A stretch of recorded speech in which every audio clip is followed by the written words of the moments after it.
So, yeah, all right. This is about a year in the making. For you listeners, I apologize. You're going to hear a raspy voice. I am very sick, but I told you how there's no way in hell I'm missing this episode. I am so, so excited. And one of the reasons, one of the things we're going to talk about, is the LATAM developer segment is booming.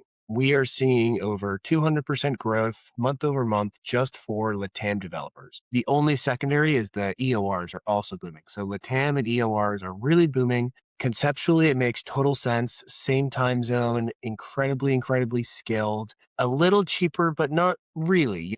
Not in terms of like this isn't India or other areas. But so LATAM is booming.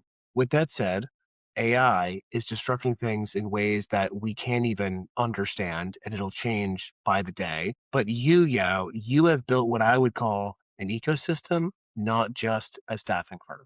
And so one of the big things when looking at, and for you listeners out there, one of the big things when you're looking at, hey, who's the right provider, you name it, is there's a lot of questions that are so much deeper than just, can you find me a developer? And one of those questions is, do you have a sustainable pipeline of talent?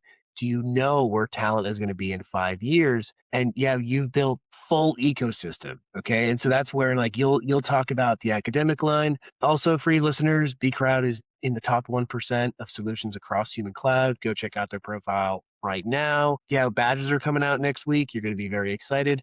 But so let's start, with just a brief intro on yourself. And then I want you to go straight into what's so unique about beecrowd, and then we'll start to talk about, the market and everything. But yeah, let's just do a quick intro on yourself. First, fantastic, man. Great introduction. And thank you for the opportunity to be here today. Really excited to be part of Human Cloud. It's an amazing platform, a great opportunity for clients and for us, the providers, talent platforms to get together on this amazing platform you have built. So let me talk a little bit about myself very quickly. So I'm not the usual founder of a startup. So I have about 30 years playing in the global technology and services industry before founding beecrowd. And I spent my entire career primarily on leadership roles in large global system integrators like Accenture and Cognizant. Actually, I spent 16 years in Accenture. It's a whole life. Not easy to find people that spend so much time in the same company nowadays. So 13 years in Brazil and 3 years in Chicago. Chicago was too cold for me. You can imagine for a Brazilian living in Chicago with 20 degrees, 30 degrees. So I had to move back to São Paulo, Brazil. And when I moved back to Brazil, I had the opportunity to join Cognizant, another leadership role, a very entrepreneurial role, actually. I was responsible for setting up and scaling the Brazilian and later the Latin operations from the ground up. So it was a fantastic experience, very connected to Nearshore to provide services from Latin America to North American companies. I ended up becoming the Brazilian country manager and the Latin market head, leading more than 5,000 professionals across 7 countries when I left Cognizant in 2021 to found beecrowd. Throughout my career, I basically provided services to many global clients. So I had the opportunity to work with Google, with Meta, with Unilever, Walmart, Cargill, Ford, 3M, SAP, and many other clients, enterprise clients and partners, and basically providing nearshore delivery to them. So I had the opportunity to work in 9 different countries. It was an amazing opportunity to have this global perspective of the tech industry, which helped me to become and to understand and to create my own view of the talent industry and the flex talent industry as well. In a nutshell, this is what I bring to beecrowd. So what I love is, and one thing I want you listeners to just always keep back of brain with this episode is you didn't come from the staffing or the talent world, right? And that is such a unique thing. So I'll tell you, like last week I was in I was in Austin, Texas for SAI's exec firm. And that is the largest and best staffing firms in the world. Tony, meanwhile, was at Transform. And so Tony is with all the HR execs, both with the solutions, but also on the buyer side. And for me, I've always been more on the business side. So I've always been more from the tech perspective, the product perspective. And when I meet the talent world, I'm kind of just like, man, like 95% of what you've been built on doesn't necessarily make sense. And it seems like some of the stuff we should get rid of. Now, you have such an interesting perspective, yeah, because the rub and the biggest blocker usually to any alternative talent model is, well, no one gets fired by hiring Accenture. And so who has experience with that? You, my friend, being an executive on that side, right? This is not valid anymore, but with AI, things are changing so fast. So let's hit the head on that. Yeah. So literally, let me just ask you, right? Like, let's simulate, like, hey, I have I'm a CTO or a CIO. I have this incredible pool of developers out of Brazil. I not only have AI experts, but I have actually students who are going to be the next wave of who builds my company. But I'm the boss saying, man, do you really want to take the risk? Why not just go hire Accenture? Let's start from that principle, yeah. That's an interesting perspective. Let's say it's a safe decision, right? But with all those AI developments that are unfolding, it's becoming more and more difficult to take those decisions as well. You see now in January that Cloud launched the new agentic platform, the Cloud Co-work, Accenture and other global service integrators. Their stock price just decreased 20% in few weeks after this announcement from Anthropic. So even global service integrator business are getting disrupted by AI, even though they are partners with OpenAI, with Anthropic, and all the major big techs and LLM providers. Their own business is getting impacted as well, and it's difficult to forecast what is going to happen. But going to your question, hire, let's say, a traditional company like a global service integrator or a managed service provider, you are hiring a traditional way of doing things. With AI in place and with all the developments happening, there are so many opportunities to experiment new things and to increase the speed and the development of your tech teams, your deliverables, and the outcomes. When you try to use and when you are open to use flexible talent modules as beecrowd and as many other platforms listed at Human Cloud, for example, you open new doors to experiment new ways of delivering projects, right? So it's interesting that what you said. I don't come from the staffing industry, so our perspective inside beecrowd is always how we can deliver to clients not only talent but also outcomes, and this is a major differential and a unique thing between beecrowd. Many prospects and clients we speak with, Matt, in North America and Europe as well, they say, "Oh, I want to staff or I want to allocate teams in Latin America," and it looks like a simple decision. Oh, let me hire 5, 10 guys there. Let's put them and blend them with my internal team, and everything will work fine. And that's not the case. Nearshoring is not just placing people inside your teams. There is a lot of management, expectation management, a lot of deliverable management you have to do to make this really work. And we bring this from our past experience. So when clients approach us and say, "I prefer to use beecrowd instead of a traditional service providers," as you asked, we bring these perspectives as well. What is your strategy to use nearshoring? It's not just placement. Placement is an important part. Find the right people, prevent developers or prevent tech talents, but how are you going to manage them? How culturally, even though culturally they are similar, it's not equal. So there are differences. There are many people in Latin America, which is fantastic in terms of hard skills, in terms of soft skills, but maybe they have never had the experience to work with an international company. So how to make them able to work with North Americans or with Europeans? It's different. It's not the same. Yeah, you are working remotely. Maybe the behavior has to be different. So at beecrowd, we bring to our talents not only the placement opportunities, but also all the support they need for them to become successful. Yeah, we have a motto here inside beecrowd that we say, if our talent is successful to our clients, of course, we are successful as well. And that's what we bring. So to reduce the risk for our clients that are trying to experiment new opportunities to use talent clouds as beecrowd and not traditional providers, we bring this extra experience that most of the talent platforms don't have because they come from the staffing business, from the HR business. Yeah, it's such an exciting time in that the rules are just all over the place now, meaning we get to write brand new rules probably, honestly, yeah, probably for like the next 6 months with how fast things are going, right? Like there might be 6 months of this new time. I just got done listening to A16C's podcast with Block, where Block was describing what they've done. And so there's two quick examples that I'm like, oh my God, this is just fascinating. So with Microsoft, Satya had said, hey, at LinkedIn, we took what used to be 5 people and put it into one, and we called it the Builder Plus. So we took the designers, the developers, the PMs, and we said, hey, you're just a builder now, and it's just you. At Block, they took these teams of 14 and shrunk them into like teams of 4 and 3. And so the rules are wide open. And what Block had mentioned too was we reduced the layers by 60%. Now, that's also incredible. And I'm sure you felt this, with Cognizant, Accenture, and I definitely felt this at Microsoft.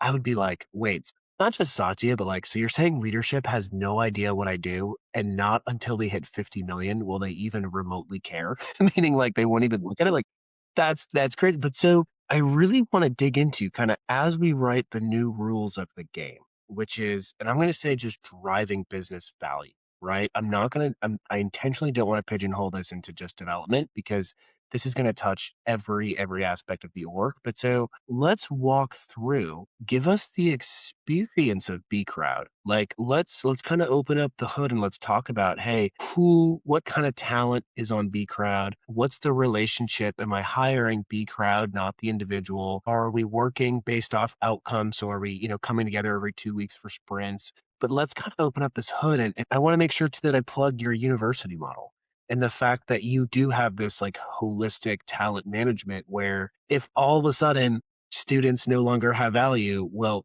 they better all be on beecrowd, right? Because you're the you're the saving grace, man. But let's get into the nuts and bolts of beecrowd. Yeah, and it's interesting. Maybe I should go back one step and explain how beecrowd was built and what was the original idea, Yes, so we can arrive today how yes. we operate and how we work, right? So the original idea, Matt, it was interesting, right? We built beecrowd to solve a problem we had personally experienced for years during inside the global service integrators. Yeah, which in our view, this traditional tech staffing consulting model is broken. We use it to say internally when we were on the global service integrators that every time we use it to sell projects, I mean new projects for maybe new clients or new projects for existing clients, it was a mix of happiness and agony because because it's happiness because wow, we scored a new client, we scored a new project. But the agony is how are we going to deliver? Do we have the right teams to deliver?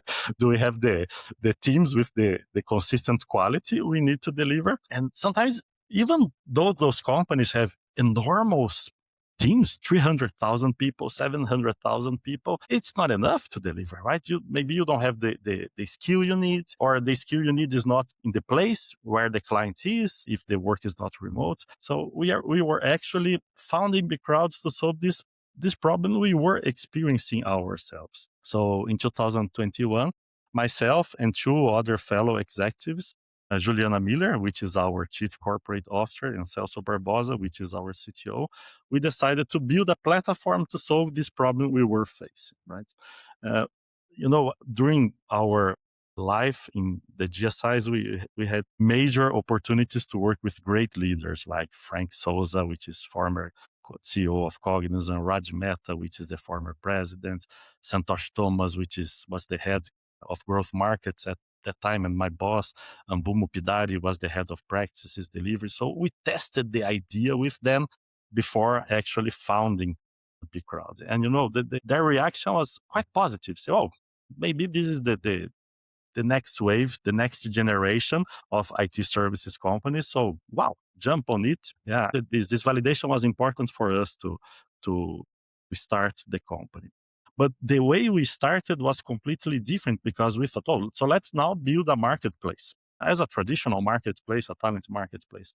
But we thought, but how are we going to validate talent skills if we just do a talent marketplace, right? We do not want to match job descriptions with resumes. This is matching text, right? Whatever I write on my resume it's like LinkedIn. I can go there and put, oh, I'm the best Python AI programmer in the world. And it's written there. Who can validate I'm telling the truth? So we started to search alternatives and platforms to be able to really validate the skills of the talent we wanted inside our platform. And during this process, we met two other co-founders at beecrowd, which is Naylor Tonin. Naylor is a university professor. He's one of the most respected professors in competitive programming in Latin America. And we also met Jan Bess, who is a remarkable technologist. He currently lives in Silicon Valley. He's completing his postdoctoral work, parallel and distributed systems. I even don't know what he's doing there. So complex. But anyway, at Berkeley University. And they were building a platform, which was the seed where on top of which we built beecrowd. And this platform was a platform basically to validate student knowledge and student skills. So they were using inside their own classrooms to test student skill validation, continuous education, and the platform was built around meritocracy. So every time a user joins the platform, he's faced through gamification activities like contests, rankings, challenges, tournaments, technical assessments. And every time you respond a technical assessment correctly, you receive positive points. Every time you make something wrong inside the platform, you receive negative points. And we collect more than 40 different data points from every user that joins the crowd platform. And it's like an analytical engine. We put everything on AI, on a number crunching, and we can identify who is the best Python developer in Boston, or who is the best AI and machine learning software engineer in Sao Paulo. And we can use all this data which is actually data, not only resume data, but data we collect through the platform to find the best talent in more than 100 different tech stacks. So currently we have a cloud architects, we have QA specialists, data engineers, machine learning, artificial intelligence professionals, software developers. 70% of the community is actually composed by software developers, Matt. And but we always had this concept of let's really validate the knowledge before thinking about introducing any talent to our clients. And we spent 3 years, 2021, 22, and 23, only building this platform and building the community. So we were able to reach 1.2 million users in more than 100 countries without any marketing. It was just word of mouth. It was viral, right? 70% of this community is currently in Latin America.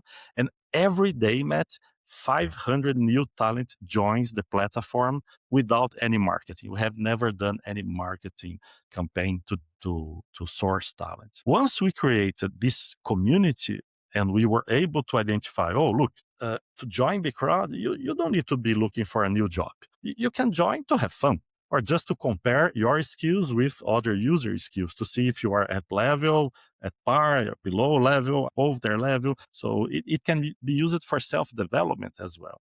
So once we identify the 10, 20% that are the best ones, and the ones that are interested in getting connected to opportunities in North American companies, in European companies, or even local companies, then in 2024, we started to provide talent matching, and talent placement services. So we came from this academic community to the HR and to the tech service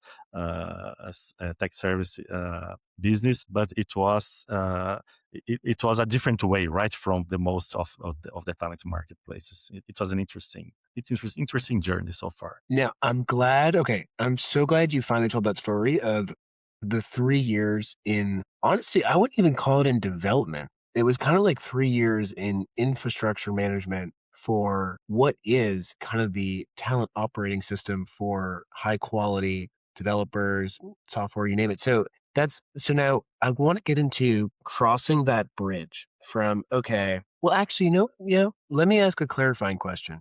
When you mentioned the individuals can come on and kind of rank themselves, can I double click on that in terms of what you mean by they can evaluate sort of where they are today, where they want to get to? Because I think that's a huge, I'll give a little context. It's a huge component of when looking at why do individuals join anything? And if the answer is just because you can get a job, oof, that's going to be a fleeting thing. And I think the world we're going into, even though there's going to be more jobs at quicker speeds and less, duration, they're still going to want to stay in networks and communities. And so the ability to harness that community is probably X more valuable than just one specific job. But so, yeah, tell me a little more about why these individuals are joining, what they do, the ranking. That's a fascinating element I haven't heard yet. Many of them join just for the sake of having fun. It's interesting, right? They join the platform, and inside the crowd platform, they can choose I'm a hidden talent or I'm available to be chosen and to participate in recruitment or staffing processes. So, and the users asked us to do that because they were kind of fed up with platforms that every time they join, many recruiters and companies start to connect with them directly. And sometimes they are happy where they are. They were not interested in moving to a new job opportunity, but they wanted to be part of a community. So we created this switch, like it's an on-off switch, right? You can join the crowd, you can join our contests, our tournaments, you can run your tech assessments, you can prove yourself, you can get ranked, even though you are invisible to companies inside big crowds. And I say maybe 50, 60% is invisible. They are not available for anything inside the platform because they are happy where they are, but they are part of our community. And we nurture them. Yeah, we offer opportunities to learn. We offer opportunities to connect with executives. So we have a YouTube channel where we offer live podcasts with executives from the market. So people join, participate, they get updated. We have blog channels, news channels, which bring innovation and information to them as well. And suddenly, if they are open to a new job opportunity, they can go to their big crowd profile and say, oh, okay, I'm not hidden anymore. I'm open to a new opportunity. From this moment onwards, we start to consider them in recruitment process, in hiring processes, in staffing, in projects. And we also ask them to apply for technical assessments, additional technical assessments on top of the ones that we do in an automated fashion inside beecrowd. We have a kind of semi-automated tech assessment. Part is done by the platform itself. So in the platform, we can validate many soft skills besides hard skills.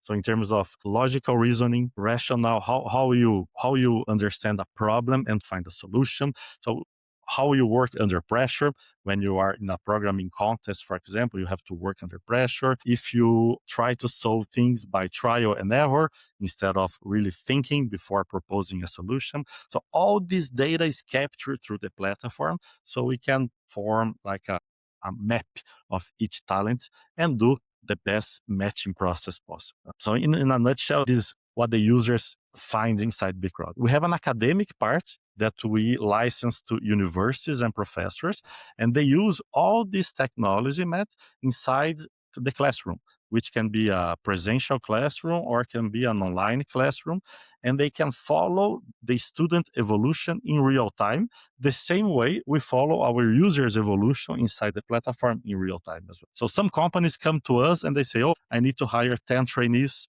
20 trainees is a trainee program, an internship program. So we are able to identify who are the best students in computer engineering, computer science, and tech-related programs, even before they graduate, because we have their historical data inside beecrowd. And if they allow us to use, again, the students have the option, I'm hidden or not, the same way any user. If they allow us to use, we can use to trainee programs as well. So interesting. So my brain actually kind of goes to one of my immediate thoughts was, well, can this replace L&D? And I bring that up because I think when we look at, we call it the transition. We're like, hey, there's this obvious transition away from full-time default into more flexible means. And those flexible means might be gig, freelance, fractional, whatever, right? But it's more about, hey, this is a flexible based, elastic based, not just full-time default. But when looking at this, we're also looking at what are those budgets that have gone to the full-time default that could be shifted over to other things. And when I hear you talking, part of me goes, well, I could just put that L&D budget into beecrowd and we can be building up our talent pools just like we did internally, but we're just having beecrowd do the work of the L&D, right? And you're always going to be better at that. Now, let me ask you a interesting question, and that is, if we were to have to separate the world into rising students and 35-year CTO executive. How do you sum up the difference? Would you say that beecrowd is best for the rising pool of your top talent, or would you say that it's an or? How would you square that up? Yeah. Currently about 30% of our talent are professionals from the 1.2 million. 30% are professionals, 70% are students, right? Or students that have graduated already. So what we do is to offer the best of both worlds to both sides, right? So when a CTO and when a hiring manager come to us to find talent, of course, we look for senior talent. We look for mid-level to senior talent. So we always focus our search efforts on people with 5+ years of experience. But many started as a students on the platform and became professionals, right? So we use the students as a source of talent pool, and this is part of our strategy, right? So we like to compare the crowd, but let me do a parallel here. Yeah. You should take, for example, talent marketplaces. When I say talent marketplaces, they consume talent, but they do not create new talent. And so our strategy is, okay, we also consume talent, like the companies consume natural resources, but we like to replenish them. And so that's what beecrowd has as a differentiation as well. So we use this strategy of bringing students to bring new talent to the platform. And many times we find fantastic people that can be readily staffed in our clients. And even though they are students, they are AI ready. Yeah, they are great developers, they are high performers, they are fast learners. And one thing that we do at beecrowd as well, which is different from most talent marketplaces, Matt, is that we blend junior talent with senior talent to create cost-effective squads. And this is something we have learned throughout our GSI journey in the past. Staffing or placing or using Nearshore is not just staffing individuals, because not everyone speaks English here. A real situation, right? Maybe 10%, 20% of the LATAM developers or tech talent, they are able to have an fluent English conversation. The other ones, they can be extremely experienced, have great hard skills, but they don't have English ability. So why do not use them, right? So for clients, what we do to overcome this situation is that we create teams with senior folks that are able to that are fluent in English, and we blend them with people with maybe juniors or mid-level, and we also blend with the students if the client, of course, is interested as well. And we take the advantage that those folks on the bottom of the pyramid on this squad, maybe they don't need to speak English. So in terms of price rate, they are even cheaper. Yeah? In LATAM, if you consider the price rate in LATAM compared to US, 30 to 50% lower cost, it's right away. But if you consider those guys who are not able to speak English, it's even cheaper. But not everyone can staff them and work with them if you don't have this structure, this support structure beecrowd provides to our clients. And if you don't have this experience of blending teams to make these teams successful, to work with international. So we use students, juniors, mid-level, seniors, all together to make the best and to provide the best outcomes to our clients. I think the squad analogy is awesome. Let me bring up an analogy that I assume you're serving, but I don't want to assume too much. And that is that if me as the end client, I'm saying, hey, we need to refactor this application. Okay. An SI will say, well, it'll cost you $1.2 million. It'll take 6 months and we'll handle it all, right? Like, don't worry. You don't have to look under the hood. We'll handle it all. Now, what does that mean? That means they go and they hire 10 to 50 people. They know that out of the 10 to 50 people, only two are going to be really good, and they do the herding cats, right? Now, with your model, you've done the hard work of nurturing the crowd and the community and the talent pools in a way that I'm assuming, and this is where kind of dovetailing into the client experience now, I'm assuming I can say, "Hey, beecrowd, what the hell do I do here?" And then you can tell, "Hey, this is a pretty massive refactoring project, and if SI, this is what it would be. With us, this was what it would be." And I imagine as long as you have one experienced level executive that's speaking English, who cares what everyone else speaks because it's a refactoring project that's now 600K and going to take 6 weeks versus the 6 months, right? So is that a one, is it a gross misgeneralization to say you're taking that 6 month refactoring into 6 weeks? And then two, am I way off and saying all you really care about is the one person you're communicating with? And if it means three non speaking other people, who cares? Yeah, your line of thought is correct, and this is what we use it to do to our clients when we were working at these GSI providers, and this is what we bring at beecrowd to clients as well. So maybe the analogy of 6 months to 6 weeks is a kind of aggressive. I will not say 6 months to 6 weeks, but I think a lot of productive increase can happen, of course, using our model. Currently, we are not yet doing outcome-based projects or end-to-end projects. It's kind of complex for a talent marketplace, for a talent platform like us. What we are currently doing is individual placements and squad placements. When we do squad placements, we can charge either by month, by hour, as a normal rate card or a rate per month, but we can also charge per outcome.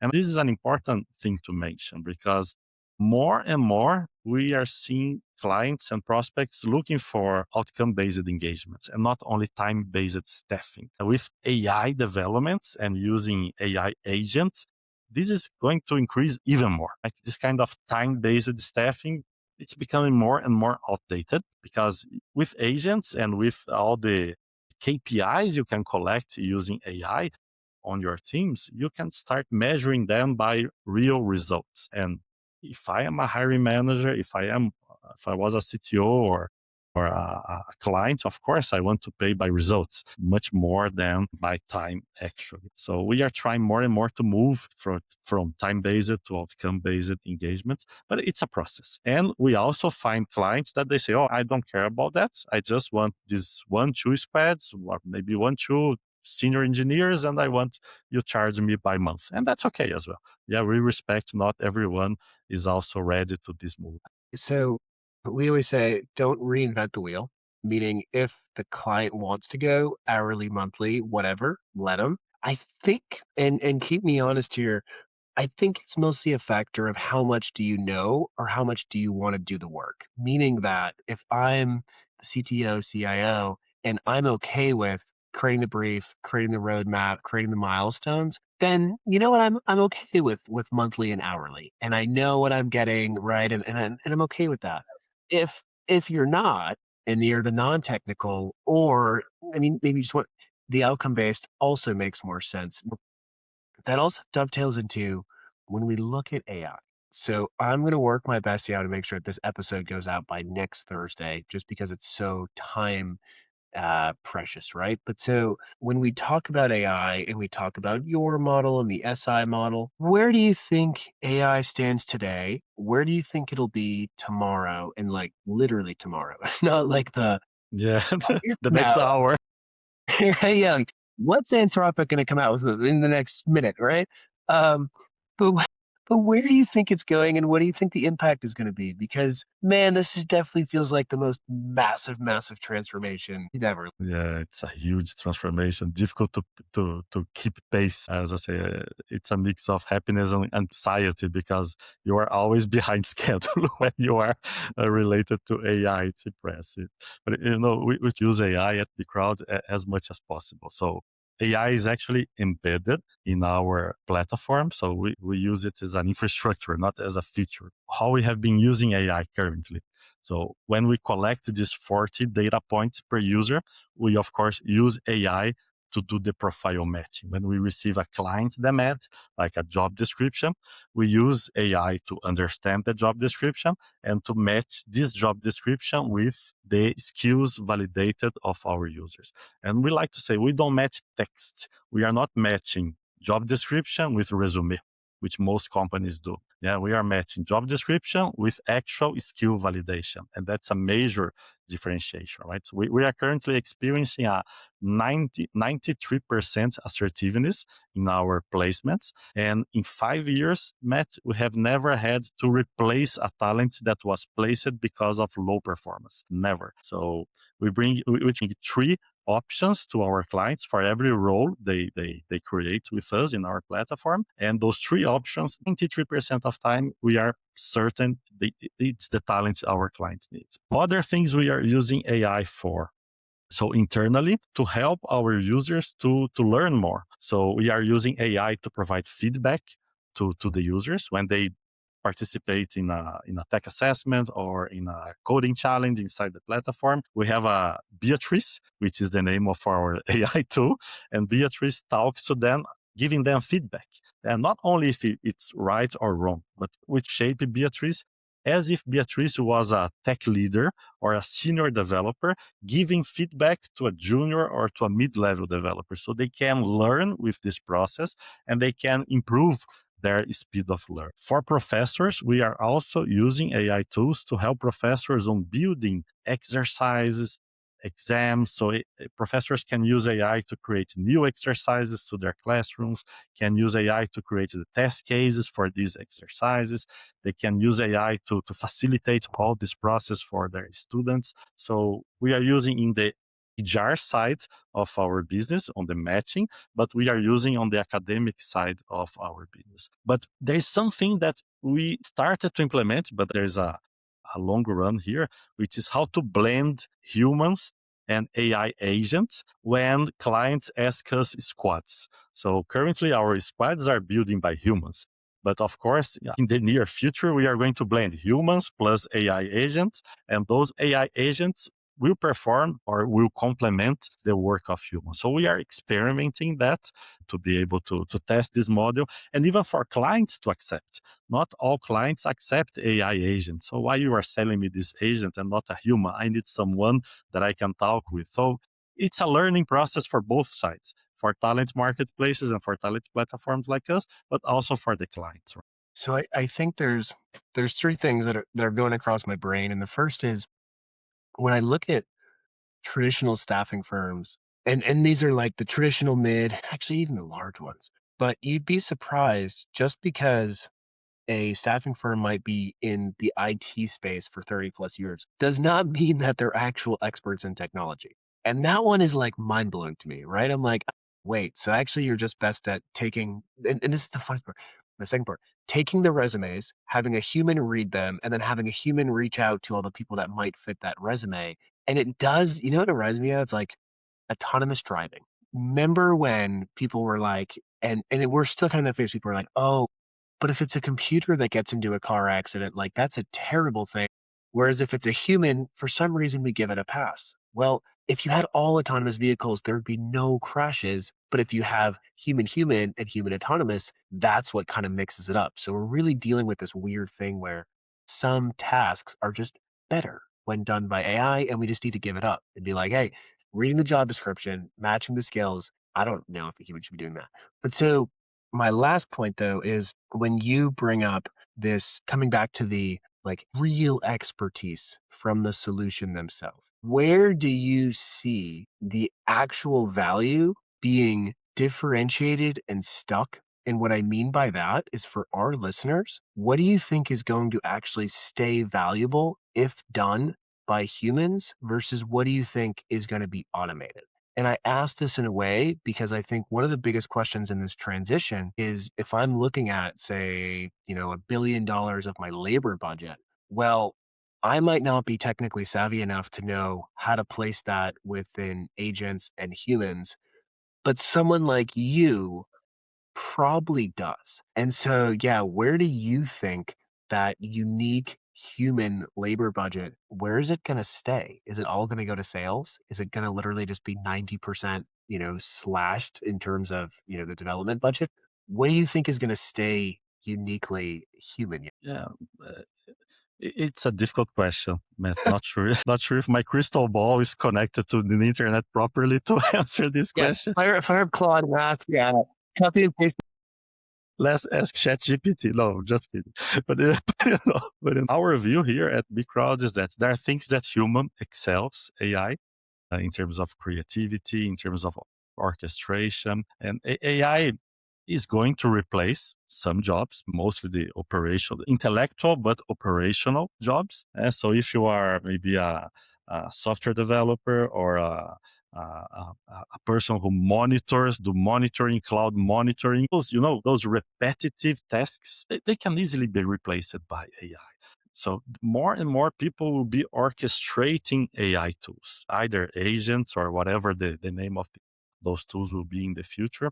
But if you are a tech talent today, you have to learn as fast as possible and become an AI ready talent to be able to orchestrate AI tools. From the budget perspective, what I would invest today is AI ready talent, because even though maybe I will need less people to produce the same results, why should I look for the same results? Why can't I produce more results? So I can use the same budget, not to produce 100 as I used to produce before, but to produce 200, 300, right? So I can increase the speed of my team, increase the speed of the company. And that's a view we have. So while AI maybe is going to replace operational roles, but we also can use AI, of course, to speed up and to cooperate and to co-pilot things and make people and humans become even more productive. Can I ask you a really quick question that I think is such a big win for just saying, hey, I'm going to go external versus doing internal? When talking about AI, let's say I'm a healthcare company, or let's say I'm a heavily regulated financial institution. Why not just go hire a bunch of beecrowders and have them use their own AI in their own system so that they're not touching mine? Because I also think that's one of the hardest points right now with AI. It's and I think we talked about this before the call. Like, I wake up every morning and I look at how much stuff is broken, and then I look up and I go, "Thank you God that I'm not solving for cancer, or I'm not a heavy regulated healthcare company, because I get in so much trouble if the amount of breaking that I do with AI." But since, fortunately, talent suppliers aren't exactly high risk, and so I can keep breaking stuff. But our listeners, most of them can't, right? They're highly regulated. Why not just go hire a bunch of beecrowders using their own AI rather than having them mess with my internal systems? Yeah, I think that's a great opportunity. Yeah, companies should look at. And there are many activities that can be, let's say, outsourced or can be transitioned to a talent platform like us, like testing a system. You can use beecrowders for testing remotely your system to provide feedback for system maintenance. Sometimes we see companies kind of averse of staffing or using flex talent or even Nearshore because they had bad experiences on the past, right? During the pandemic, Matt, many talent marketplaces were founded. Many don't exist anymore as well. Yeah. They simply disappeared, vanished, but they used it to provide low quality staffing or low quality nearshoring because they were not specialists on that. So many times we approach clients or prospective clients and they say, oh, nearshore does not work or X talent does not work because they just had bad experiences on the past. But it's important to understand that when you partner with the proper partners, with companies that really understand what they are doing, your chances of success are much higher. And that's what bring to clients as well, right? We like to tell our clients, so don't see beecrowd as a marketplace or a talent platform. See us as your partner, as a part of your ecosystem. So we not only place talent, we also balance cost, speed, quality, use AI at scale, yeah, to support your outcomes. Yeah, we don't see our talent as an inventory. And we don't have inventory of talent. It's a living system. We nurture them. We help them to learn, to improve themselves, because we want the best talent to provide the best services to our clients. And we participate in the outcomes. We are accountable for outcomes. So we are not a kind of hands-off kind of staffing company that, oh, it's placed, now it's your job. Unless you client prefers that, and some clients prefer that. But if you like us to participate in the orchestration, be accountable for the outcomes, and if you are really looking for a strong nearshore partner which really understands Latin America, which is based in Latin America. And because of that, we know the region inside out. Why using a middleman if you can hire directly from the source? So it's cost, speed, quality, everything is amazing and more effective. So there are many opportunities for companies, not only healthcare companies, financial companies, and any companies which are open to explore the flex talent ecosystem to leverage a marketplace, a company like beecrowd, and to excel and to achieve great results with that. Yeah. And last point in my end, I think as we come to creating these new rules, creating this new playbook, creating this new operating system, the incentives are so crucial. And if you look at the incentives of a staffing firm or the incentives of full-time placement, they're not incented to stay in the game. And that has such long-term ripples. And so, I mean, this is one of the most difficult things. So you running this network and running this company, you are biting the bullet saying, okay, we're not going to take that nice placement fee and then never see you again. Or we're not going to take that 12-month placement that we check up with you at 9 months and 11 months to make sure you renew. No, no, no. We're in the weeds. And so it's best for the client, but it's really hard. Yeah. It's really hard from your perspective. So you have to kind of be this. I don't know, you have a heroic effort to build this new model that aligns incentives in the best way for the client because if it's crap after a month, well, guess what? You're not going to have the model that you need. So, you listeners out there, the aligning of incentives is what we always look to, and we can usually uncover within like 3 seconds of meeting a talent platform. We can be like, oh yeah, this is not going to be long term, a long term good option for you. So, most important question, yeah, where can our listeners find you?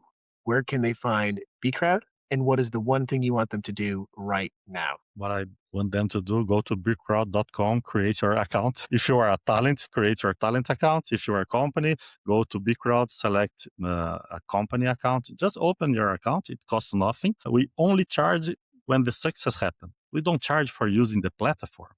So again, we charge for the outcome. If you hire someone successfully, then we charge. Otherwise, it's free for talent, for schools, and for companies as well. So go beecrowd.com, explore our services. I can be reached on LinkedIn. So I'm João Lucio. beecrowd. If you put João Lucio beecrowd on LinkedIn, I'm the only one that's going to pop up. So go there. I'm available for additional conversations and really excited with whatever is happening on this flex talent industry. It's amazing, the development. AI is amazing, and there's so many opportunities to explore this with our clients and for companies exploring nearshore as well. Love it. Well, yeah, thank you, thank you, thank you. First of many listeners, go reach out to him right now. Chad, thank you for hopping on. Thank you very much, Matt.